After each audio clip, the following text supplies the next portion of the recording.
Приветствую тебя на канале Орден Ежика в Тумане. Здравствуй, ты с нами. Спасибо. Сегодня тебя ждут новые рассказы из нашей жизни.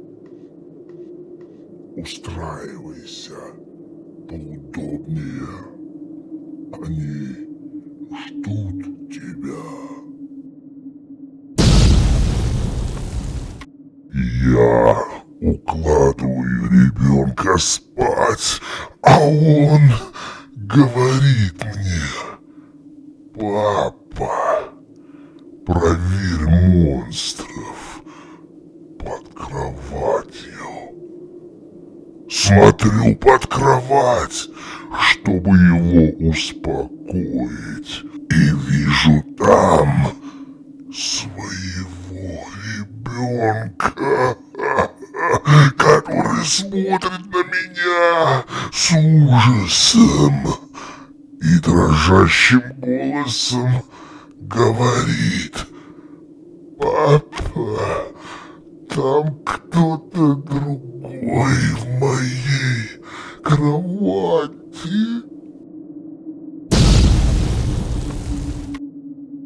Когда я была второклашкой, моя бабушка умерла. Родители были заняты похоронами. Мы, дети, старались им под руку не попадаться. Ну то есть, несмотря на столь юный возраст, я тоже там была, на похоронах. Стояла на краю вырытой могилы. И в тот момент, когда все попрощались с усопшей, и гроб стали опускать в могилу, я успела туда упасть первой. Потеряла сознание и упала. Хорошо, что это заметили, ведь все были в подавленном состоянии. Плакали и причитали. Достали, отряхнули, привели в чувство, поставили на ноги и отвели домой. Старенькие бабушки, там на кладбище, были в ужасе, потому что это плохая примета. Видимо, родителям то они шепнули, а мне так никто и не объяснил ничего. Слава богу, с тех пор родители берегли меня. Берегли от похоронных процессий. Даже уже в достаточно взрослом возрасте я не присутствовала на похоронах. Но до поры до времени, конечно. Не так давно был случай, поразивший весь наш город небывалой трагедией, которую некоторые считают мистикой. Недалеко от нас, в обыкновенном частном доме, жила счастливая дружная семья. Во дворе этого дома, как и у всех других, имелся такой бассейн. Он был старый, и воду в него перестали заливать. Решили его засыпать. Бросали туда разный мусор и отходы. Вскоре стали замечать, что животные обходят это место стороной, не приближаясь к бассейну. А в темное время суток было видно какое-то свечение или, как будто оттуда выходил тонкой прозрачной струйкой дымок. Бабушка всем рассказывала, что эта нечистая сила поселилась там. Она всегда повторяла: «Свят, свят, свят» и крестилась при этом. Однажды, консервируя сок, прокрутив помидоры, она попросила внука выкинуть отходы в этот колодец. Потом оказалось, что с отходами был выброшен нож от мясорубки. Она заставила внука полезть в этот бассейн и поискать нож. Тот полез и не вылез обратно, за ним полезла в бассейн сестра, посмотреть, что же там случилось. Она тоже оттуда не вылезла, за ней полез туда их дядя, он оттуда тоже не вылез. Бабушка была в панике, позвонила своему второму сыну, который был на работе. Работал он на маршрутке и примчался быстро. Это был отец детей, что были в бассейне. Он тоже туда полез и больше не вылез. Тогда решила лезть за ними в бассейн беременная женщина, мать мальчика и девочки, но ей не дали этого сделать соседи. Они вызвали МЧС. Те приехали и в спецкостюмах опустились в бассейн, в этот колодец глубиной 6-7 метров.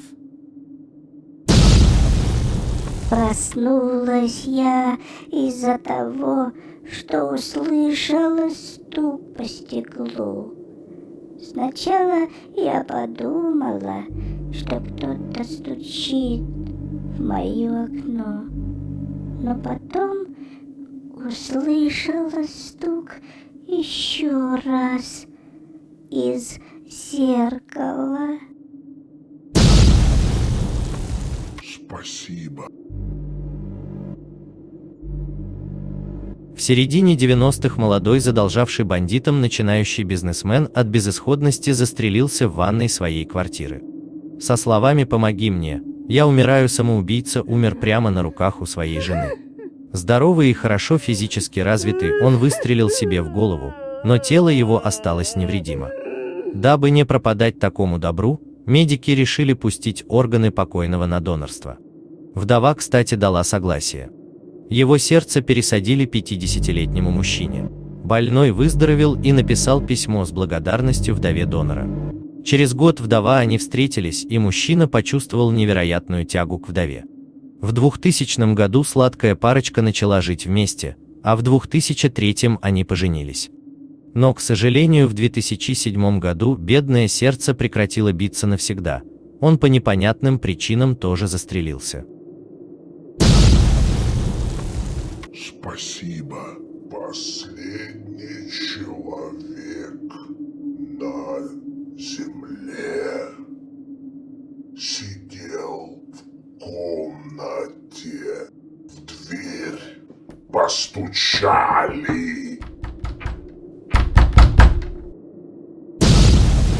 Ребята, это был стук, это было привидение. Спасибо, что ты был с нами.